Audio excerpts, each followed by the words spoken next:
Shalom, jemaat Tuhan dari GBS Haleluya Palur, serta sahabat-sahabat yang masih senang dengan ibadah online. Sore ini kita akan mengadakan ibadah online sore hari ini. Untuk itu, mari saudaraku kita tundukkan kepala, mohon kepada Tuhan untuk diberkati.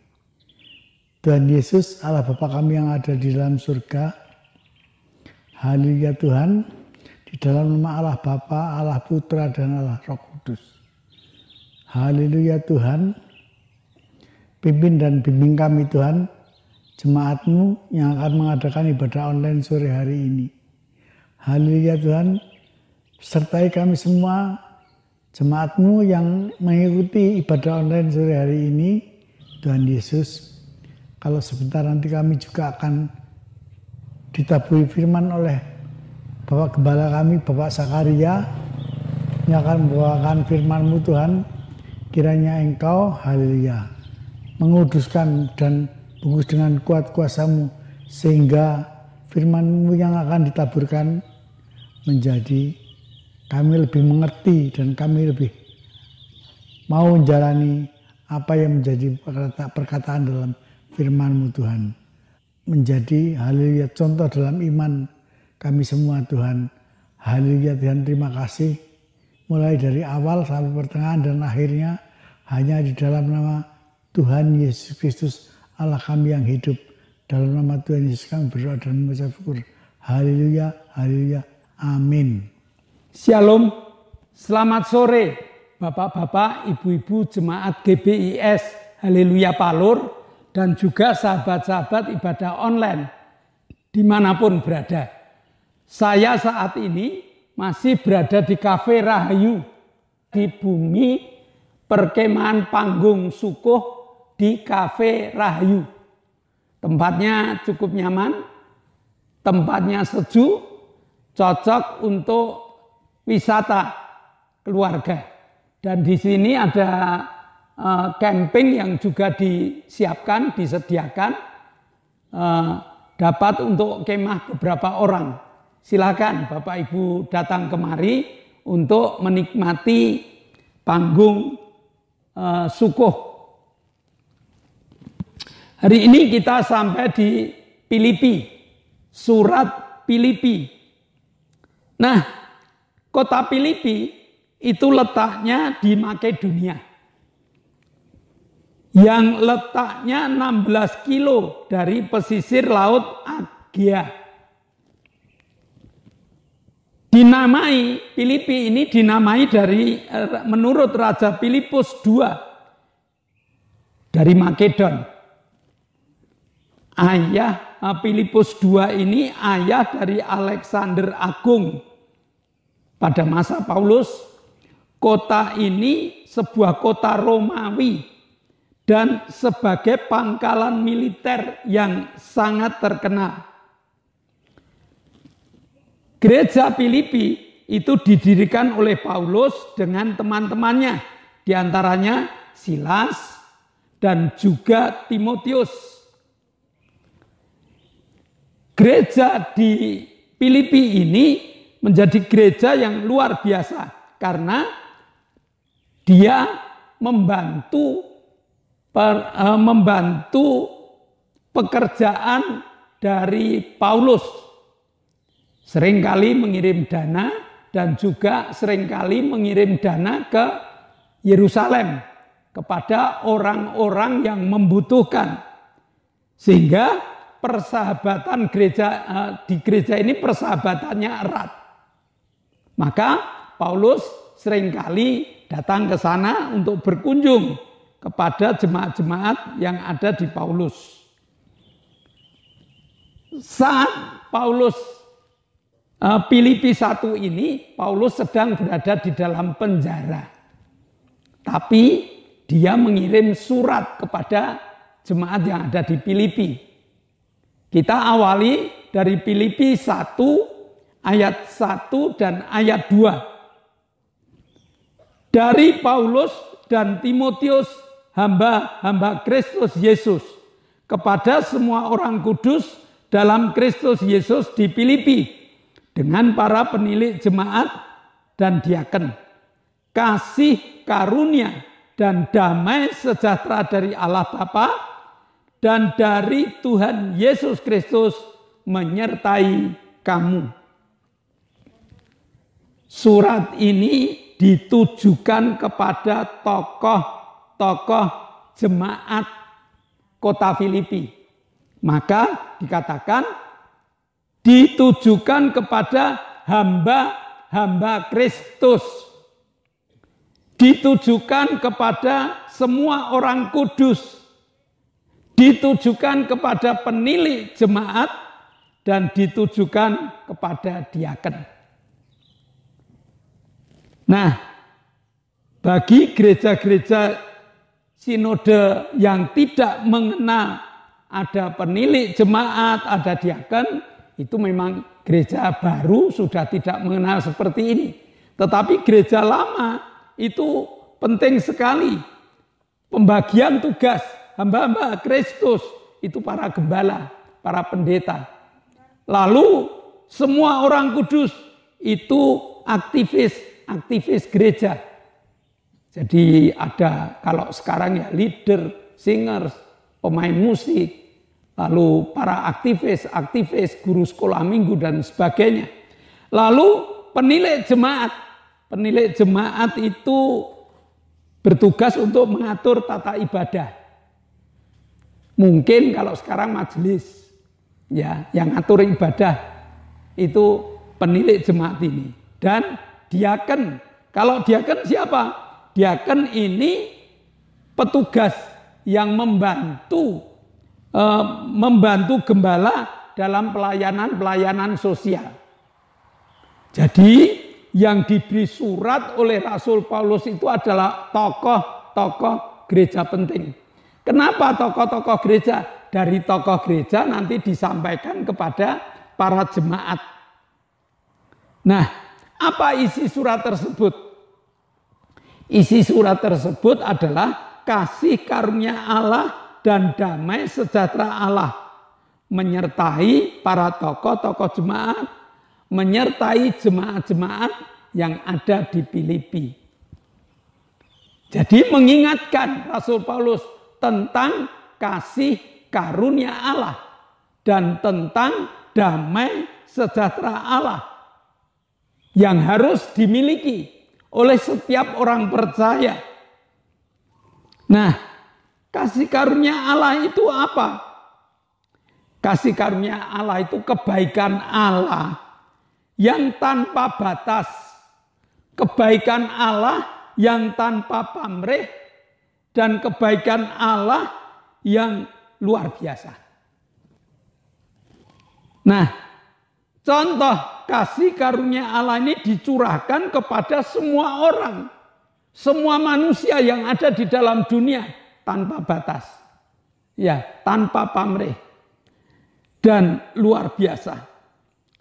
Sebagai contoh gampangnya, Allah menerbitkan matahari. Itu bukan hanya untuk orang tertentu. Ya, untuk semua manusia.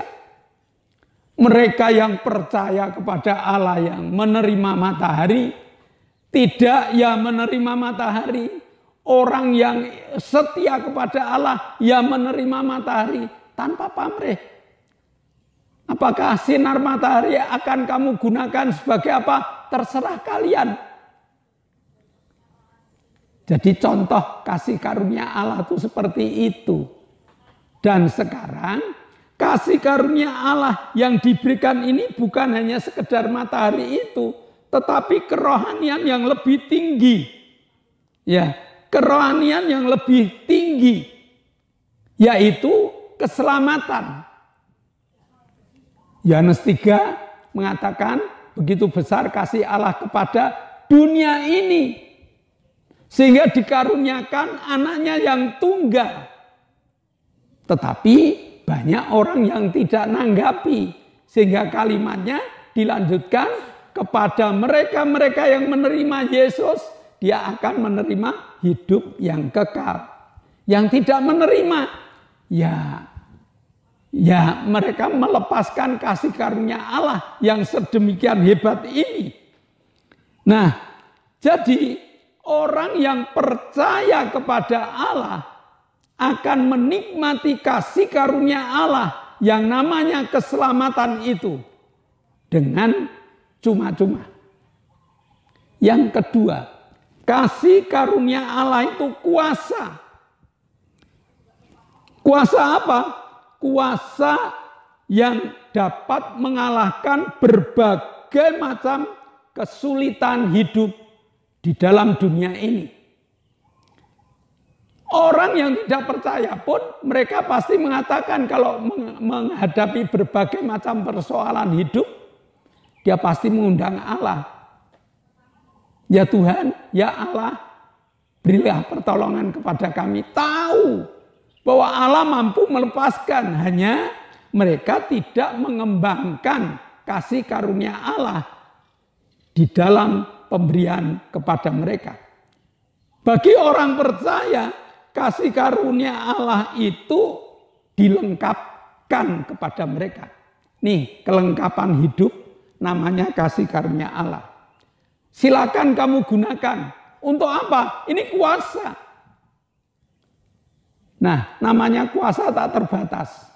Dan namanya kuasa dapat dipakai kapanpun juga.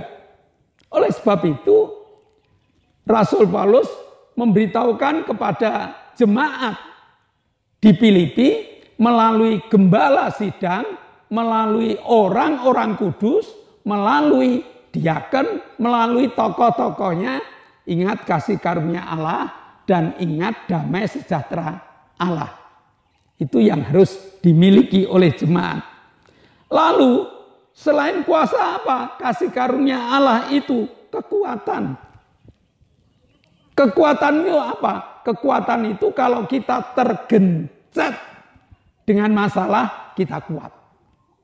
Ya, kita punya kekuatan. Tidak gampang loyo. Tidak gampang patah semangat. Tidak gampang mundur. Karena dia punya kasih karunia Allah. Satu contoh, Sadrak, Mesah, Abednego. Jelas-jelas menghadapi hukuman, dimasukkan ke dalam dapur api. Dia punya kasih karunia Allah. Dia berani ngomong dengan prajurit. Andai kata aku harus masuk ke dalam tempat itu. Andai kata Allahku tidak mampu menyelamatkan aku siap kok. Tidak ada takutnya. Walaupun akhirnya juga dimasukkan. Apa yang terjadi? Kekuatan itu memberikan keselamatan kepada Sadrak, Mesah, Abednego.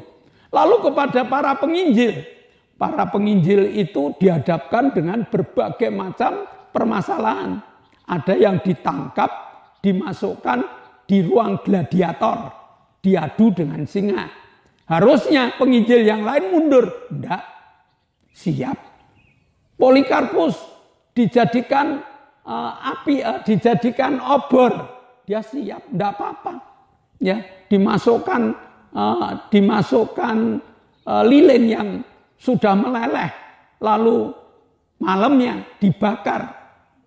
Yang namanya Polikarpus tidak takut. Kenapa? Karena dia punya kuasa kekuatan yang mampu untuk mengalahkan berbagai macam ketakutan. Nah, hal ini sangat dibutuhkan oleh jemaat hari-hari ini.